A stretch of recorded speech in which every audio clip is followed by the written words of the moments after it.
ಇದೇ ವಿಚಾರಕ್ಕೆ ಸಂಬಂಧಪಟ್ಟಂತೆ ಶಿವಲಿಂಗೇಗೌಡರು ಕೂಡ ಪ್ರತಿಕ್ರಿಯೆಯನ್ನ ನೀಡಿದ್ದಾರೆ. ಕಾನೂನು ಪ್ರಕ್ರಿಯೆ ನಡೀತಾ ಇದೆ, ಅದು ನಡೀತಾ ಇದೆ. ಇನ್ಫ್ಯಾಕ್ಟ್ ನಾಗೇಂದ್ರ ಅವರಿಗೆ ಕ್ಲೀನ್ ಚಿಟ್ಟೇ ಸಿಕ್ಕಿಬಿಟ್ಟಿದೆ.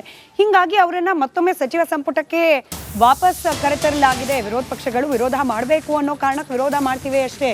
ನಾಗೇಂದ್ರಗೆ ತನಿಖಾ ಸಂಸ್ಥೆಗಳಿಂದ ಕ್ಲೀನ್ ಚಿಟ್ಟೇ ಸಿಕ್ಬಿಟ್ಟಿದೆ. ಮುಖ್ಯಸ್ಥರಿಗೆ ಗೊತ್ತಿಲ್ಲದಂಗೆ ಕೆಲವೊಂದು ಸತಿ ಹಣ ದುರುಪಯೋಗ ಆಗಿಬಿಡುತ್ತೆ. ಮುಖ್ಯಸ್ಥರೇ ತಪ್ಪಿತಸ್ಥರು ಅಂತ ಹೇಳೋ ಹಾಗಿಲ್ಲ ಅಂತ ಹೇಳಿ ವಿಧಾನಸೌಧದಲ್ಲಿ ಸಚಿವ ಶಿವಲಿಂಗೇಗೌಡ ಪ್ರತಿಕ್ರಿಯೆಯನ್ನ ನೀಡಿದ್ದಾರೆ.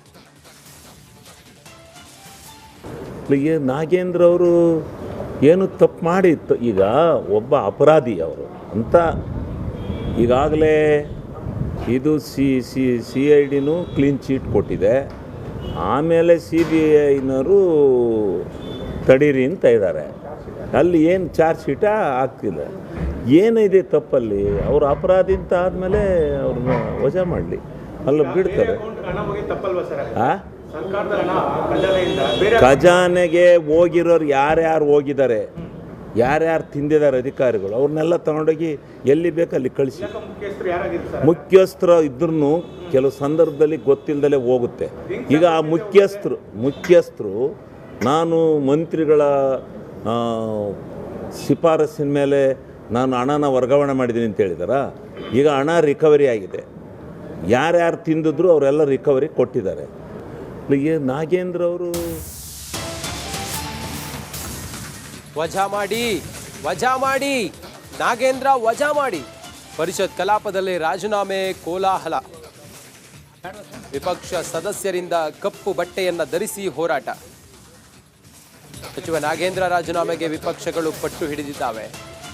ರಾಜೀನಾಮೆ ನೀಡುವವರೆಗೂ ಚರ್ಚೆ ಬೇಡ ಅಂಥೇಳಿ ಹೋರಾಟವನ್ನು ಮಾಡುತ್ತಿದ್ದಾವೆ. ಆಡಳಿತ ವಿಪಕ್ಷ ಸದಸ್ಯರ ನಡುವೆ ವಾಕ್ಸಮರ ತಾರಕಕ್ಕೇರಿದೆ. ವಜಾ ಮಾಡಿ ನಾಗೇಂದ್ರ ವಜಾ ಮಾಡಿ ಅಂತೇಳಿ ಕೂಗ್ತಾ ಇದೆ.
ಮಾಧ್ಯಮದಲ್ಲಿ